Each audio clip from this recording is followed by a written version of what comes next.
If you want to understand why some people stay strong and keep rebuilding their bodies well into their 70s and 80s, do not start with a new miracle drug. Do not start with a scary headline. Start with something most people walk past every week. 2 tiny seeds. Cheap, easy to store, easy to add to food. Yet scientists keep studying the compounds inside them because they touch the same systems that decide long-term health: repair, inflammation control, and the body's ability to spot and remove abnormal cells. Most people have never had this explained in plain English. Today you will.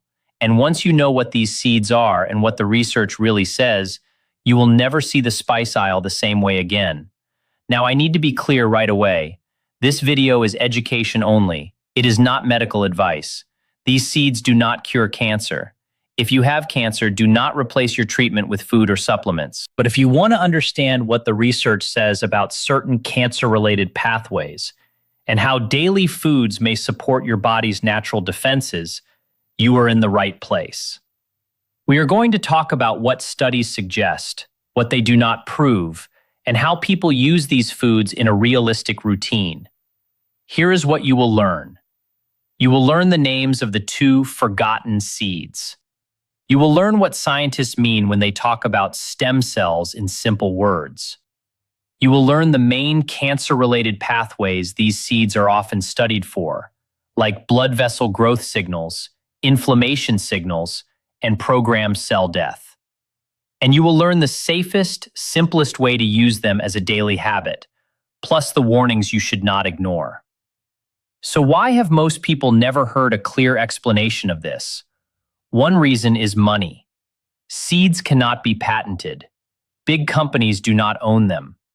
That often means fewer large, expensive human trials. And without large trials, most doctors do not talk about them because doctors are trained to follow official guidelines. Another reason is history. These seeds have been used in traditional medicine for a long time. Some people hear that and assume it is not science. But science is not a belief system. It is a method. When researchers test these seeds, they measure what happens in cells, in animals, and sometimes in people. Now let's name the 2 seeds. The first seed is black seed, also called Nigella sativa or Kalonji. It is a tiny black seed used as a spice in many cultures. The main compound studied in black seed oil is called Thymoquinone. The second seed is broccoli sprout seeds. These are the seeds used to grow broccoli sprouts. They are famous for a compound your body can make from them called sulforaphane, which is one of the most studied plant compounds for cell protection and detox pathways. We will cover both,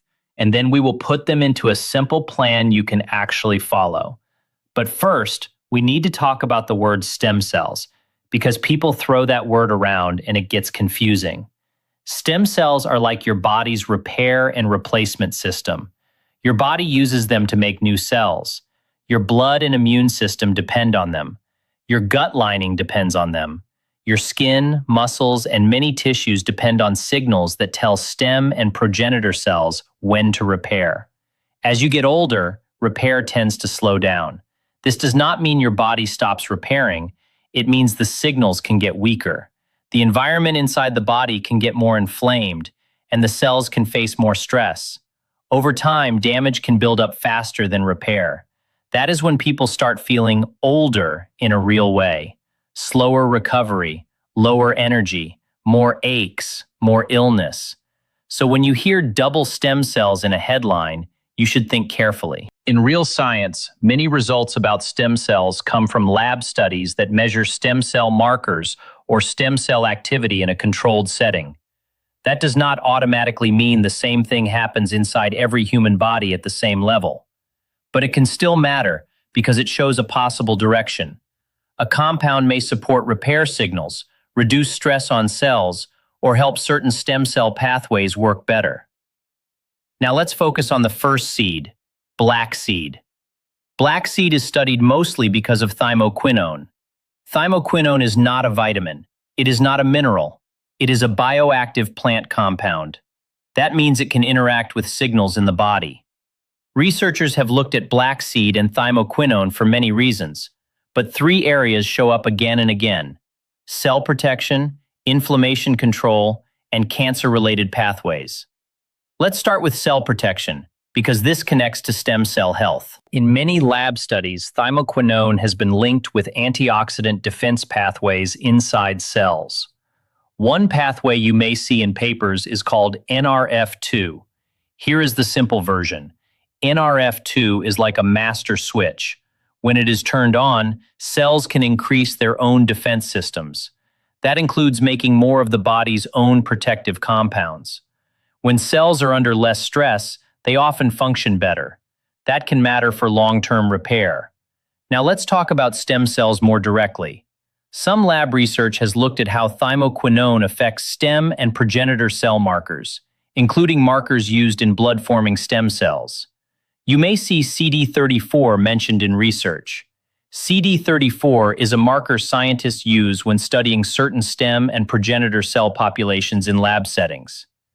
In some controlled experiments, researchers have reported increases in these stem or progenitor cell colony measures after exposure to thymoquinone. That kind of result is one reason people get excited. But again, a lab dish is not the human body, so we treat it as a research signal, not as a guaranteed outcome. Now the cancer part. When people say a compound can starve cancer, they are usually talking about blood supply. Tumors often try to grow new blood vessels so they can bring in more oxygen and nutrients. A common signal involved in this is called VEGF.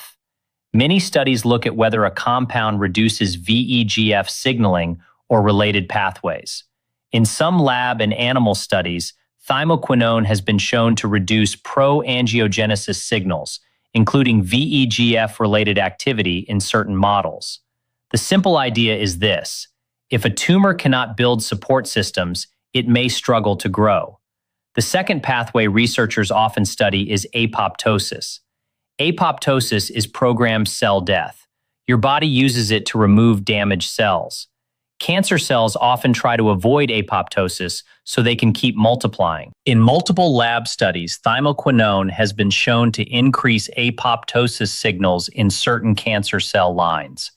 This does not mean it will cure cancer in a person, but it is an important pathway scientists watch because it is one of the basic control systems cancer tries to break.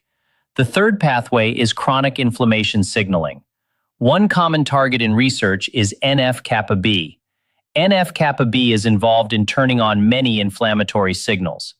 Inflammation is not always bad, but long-term, chronic inflammation can create an environment where cancer cells can survive and spread more easily.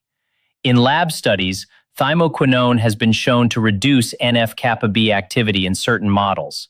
Again, not a cure, but it is one reason it stays on the research radar. Now let's move to the second, forgotten seed. This one is not famous because of its taste. It is famous because of what it can turn into after you chew it. And this is where many people get confused, so I will make it simple. The second seed is broccoli sprout seeds.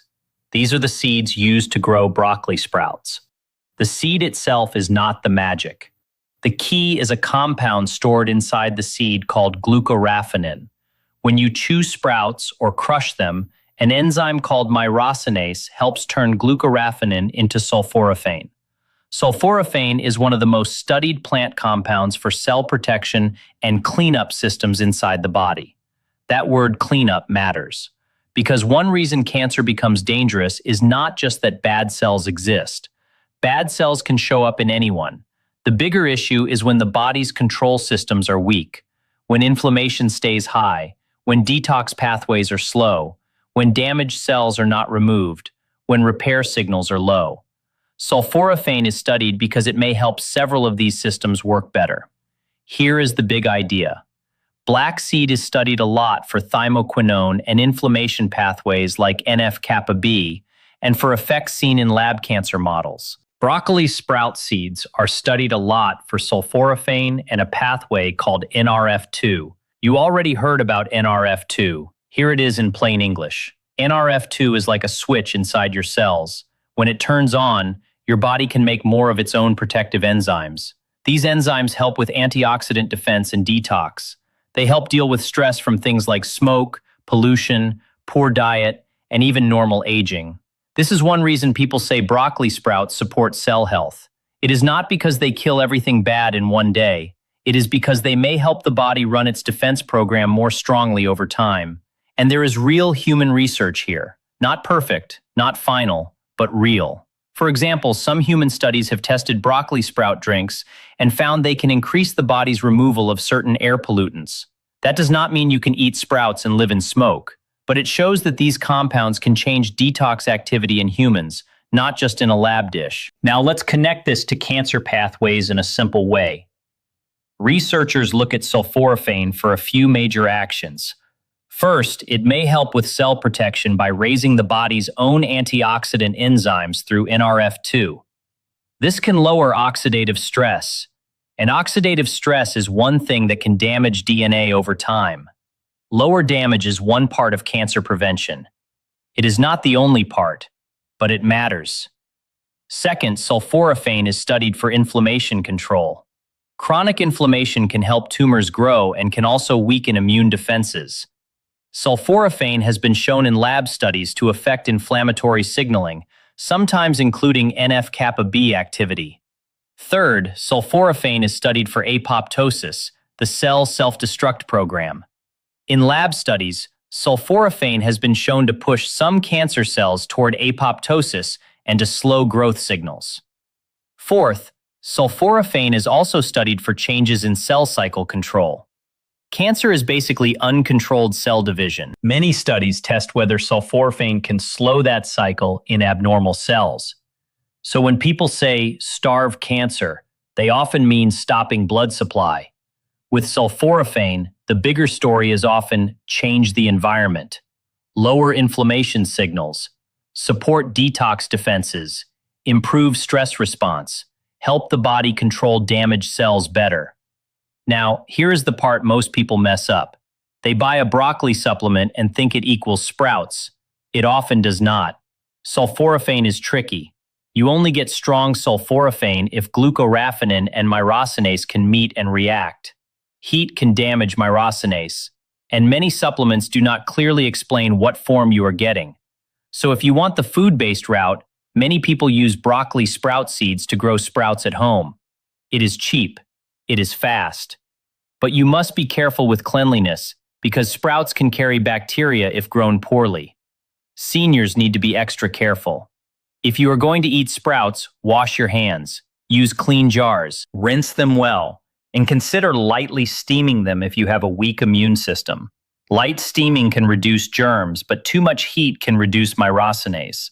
So there is a trade-off. If you want a simple, safe option, eat a small amount of fresh sprouts, chew them well, and do not store them too long. If they smell odd, throw them out. Now, how do these two seeds fit together with the stem cells idea? Here is the honest version. We do not have large human trials proving that eating these two seeds will double stem cells inside your body like a simple math problem. But we do have research signals that matter.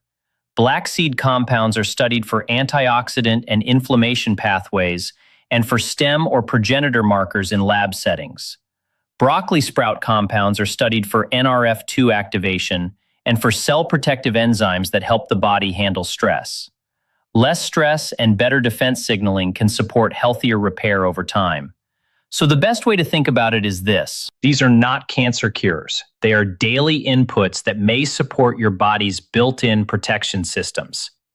Now let's put this into a simple daily plan you can actually follow. Because information is useless if it never turns into a habit. And with seeds like these, the details matter. Not because they are magic, but because how you take them can change how well your body can use the active compounds. The title uses strong words like double stem cells and starve cancer. What the research really shows is this. In lab and animal studies, compounds in black seed and broccoli sprouts can affect pathways linked with repair, inflammation, and cancer cell growth. Some small human studies also show changes in things like detox activity. But large, long human trials are still limited. So do not treat this as a cure. Treat it as a daily support plan that may help your body's built-in defense systems work better over time. Let's start with black seed, also called Nigella sativa. Most people use it as oil or as whole seeds. The oil is more concentrated, but it also has a strong taste. The whole seeds are easier for some people, but the dose is less exact. A simple starting routine for many adults is black seed oil with meals. Start small. For the first week, try half a teaspoon once per day with food. If you feel fine, many people move up to 1 teaspoon per day. Some people take 1 teaspoon twice per day with breakfast and dinner, but you do not need to rush to the highest amount. The goal is consistency, not intensity. Take it with food, especially food that has some fat. That matters because thymoquinone is fat-loving and can absorb better with fat. Do not heat the oil. Do not cook it in a pan. If you want to use black seed in cooking, use the whole seeds instead and sprinkle them on food after cooking. Now, the second seed habit is broccoli sprout seeds, meaning you grow and eat the sprouts. You can also buy sprouts ready-made. The goal is to get glucoraphanin and convert it into sulforaphane. If you are new, start with a small serving. A small handful of sprouts a few times per week is enough to begin. Chew well. Chewing helps the plant chemistry happen. Crushing helps glucoraphanin meet myrosinase. If you do not want to eat raw sprouts, use a simple trick. Lightly warm or steam your broccoli or sprouts, then add a small amount of a myrosinase-rich food like mustard, radish, or arugula. Even a little mustard powder can help the conversion. Now let's talk about safety, because this is where good advice matters. Black seed oil can lower blood pressure slightly in some people. It can also affect blood sugar in some people. That may be helpful for some, but it can be a problem if you already have low blood pressure, or if you are on blood pressure medicine or diabetes medicine. If you start feeling dizzy, weak, shaky, or lightheaded, stop and talk to your clinician. If you take blood thinners, ask your doctor before using black seed oil every day. If you are pregnant, do not use black seed oil as a supplement unless your doctor approves it. And if you are on cancer treatment, talk to your oncology team before adding any strong supplement, because supplements can sometimes affect drug breakdown in the liver. For broccoli sprouts, the main safety issue is germs. Raw sprouts have a higher risk of bacterial contamination than many other foods. That is why some people with weak immune systems should avoid raw sprouts. If you are in a high-risk group, do not guess. Ask your doctor. You can also choose cooked cruciferous vegetables instead of raw sprouts. If you grow sprouts at home, cleanliness is not optional. Wash hands. Use clean jars. Rinse properly. Store cold. If the sprouts smell off, throw them away. Now here is a very simple 90-day plan because most people fail not because the idea is bad, but because they do too much too fast, then quit. For weeks 1 and 2, black seed oil, half a teaspoon once per day with food. Broccoli sprouts 2 to 3 times per week, small amount, chew well. For weeks 3 and 4, if you feel fine, increase black seed oil to 1 teaspoon per day. Keep sprouts at 3 times per week.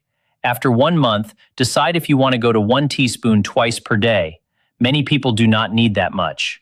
Keep sprouts 3 to 5 times per week if your stomach handles it. Keep the plan steady for 90 days before judging it.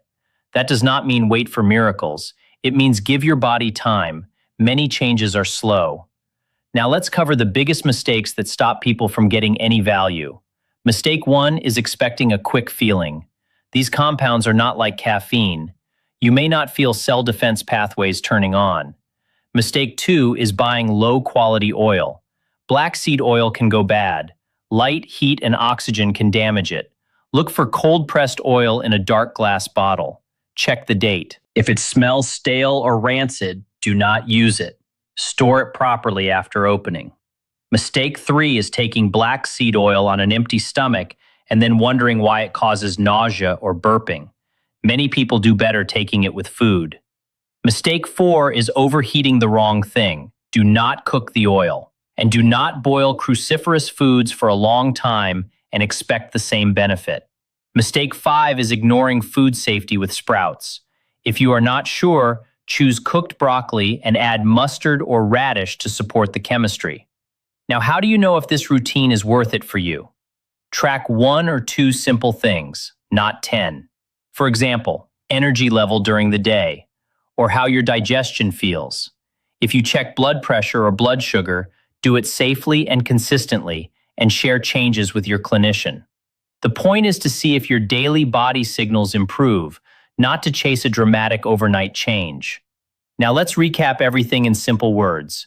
The first forgotten seed is black seed, Nigella sativa. Its key compound studied is thymoquinone. Research, mostly lab and animal, suggests it can affect inflammation signals, antioxidant pathways, and cancer-related pathways like blood vessel growth signals and apoptosis in certain models. The second forgotten seed is broccoli sprout seeds, because sprouts can lead to sulforaphane formation. Sulforaphane is studied for NRF2 activation, detox enzymes, inflammation control, and effects on abnormal cell growth in many lab studies, plus some human studies on detox-related outcomes. Together, these are not cures.